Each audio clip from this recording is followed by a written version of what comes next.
بسم اللہ الرحمن الرحیم۔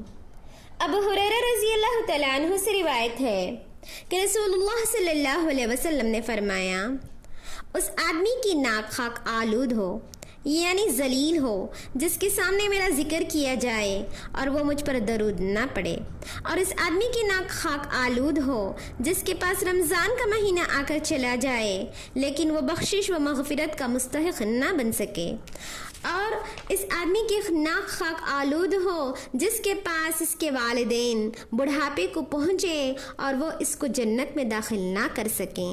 تخریر جامع ترمذی، روایت صحیح ہے۔ السلام علیکم ورحمۃ اللہ وبرکاتہ۔ Kindly like, subscribe and share my Janubian channel.